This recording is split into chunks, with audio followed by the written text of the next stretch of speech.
کا مقدر بن جایا کرتی ہے۔ تاریخ اس بات کی گواہ ہے کہ جہاں بھی انسان بھٹکا وہ اپنے انسانی اوصاف سے نیچے گرا، وہ ایک سبق بن کر رہ گیا ہے۔ آج کا انسان ترقی کے تمام منازل طے کر چکا ہے اور وہ پلک جھپکنے میں آسمانوں کی بلندیوں اور زمین کی پستیوں تک کو کھنگالنے پر دسترس حاصل کر چکا ہے، مگر ترقی کا موڑ جب اپنے پیروں پر نظر ڈالتا ہے تو ضرور شرمندہ ہو کر بے حوصلہ ہونے لگتا ہے۔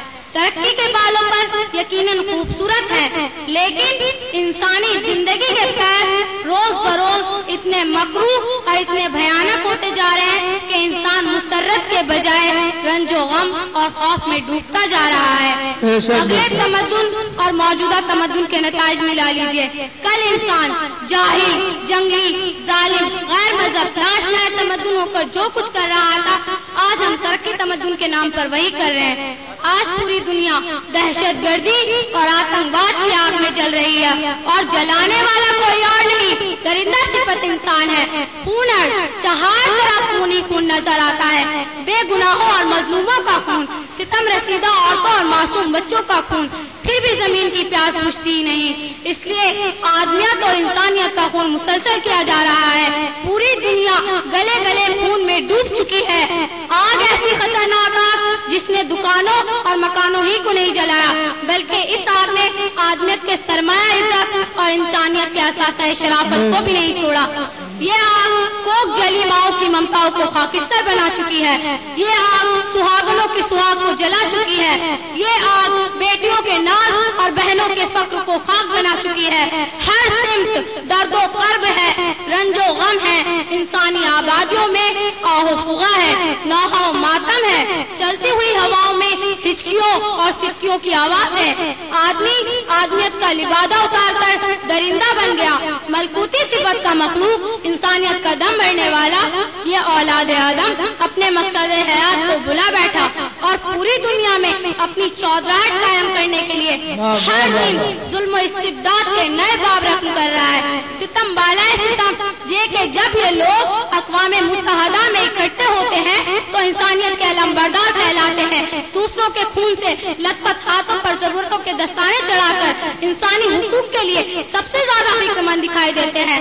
حضرت عیسیٰ کے ماننے والے نے لوگوں کو بھوکا رکھنا اپنا شیوا بنا لیا ہے، جبکہ حضرت موسیٰ نے اے خدا کو محبت کرنے والوں کے لیے آسمان سے انواع اقسام کے کھانے منگوائے۔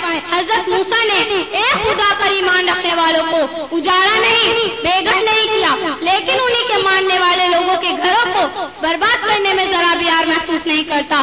ابن مریم کو خدا کا بیٹا اور اپنے آپ کو کائنات کا مسیح سمجھنے والا انصاف کے نام پر ہر وہ ظلم کر رہا ہے جس سے انسانیت شرمندہ ہے۔ ان کی نظر میں طاقت ہی حق ہے، جس کی لاٹھی اس کے بھینس کے مقولے پر دنیا بھر میں عمل ہوتا ہے۔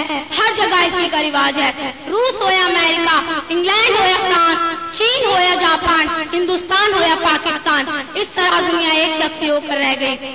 آج پورے عرض پر آباد ہر فرد کی تقدیر کا فیصلہ دنیا کی سب سے بڑی کہے جانے والی طاقت کا مرہون منت ہو گیا ہے۔ دنیا کے ملکوں کے فیصلے خود ان کے حکمرانوں کے نہ رہے، پارلیمنٹ اور اسمبلیاں تو ہیں مگر ان کے فیصلے سپر پاور اور عالمی طاقتوں کے اشارے پر ہونے لگے۔ اب دنیا میں کچھ نے اور اقتصادیات کی مار جھیلتے ہوئے لوگوں نے اگر آواز اٹھانے کی کوشش کی تو بندوق اور اسلحہ کے زور نے آوازوں کو دبا دیا اور ان کی گھٹی گھٹی اور سسکی بھری آواز کسی تک نہ پہنچ سکی۔ تاریخ اور شاہد ہے کہ جب بھی دنیا اس کیفیت سے دوچار ہوئی اور کسی ایک فرد نے خدا کے بندوں کی تقدیریں اپنے ہاتھوں سے لکھنے کی کوشش کی تو خدا نے زمین پر اس کے ذلیل وجود کو برداشت نہیں کیا، اس کو صفحہ ہستی سے اس طرح مٹایا کہ رہتی دنیا تک اہل دنیا کے لیے عبرت بن گیا۔ آج معنی وہی حالات ہیں جو آج سے 1400 سال پہلے ہمارے نبی آخر حضرت محمد مصطفیٰ کی آمد سے پہلے تھے۔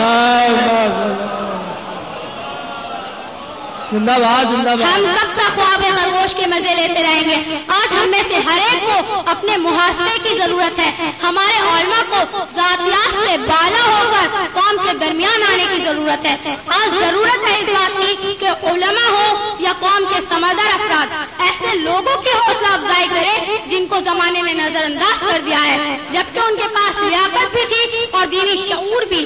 آج ہماری عبادت گاہیں،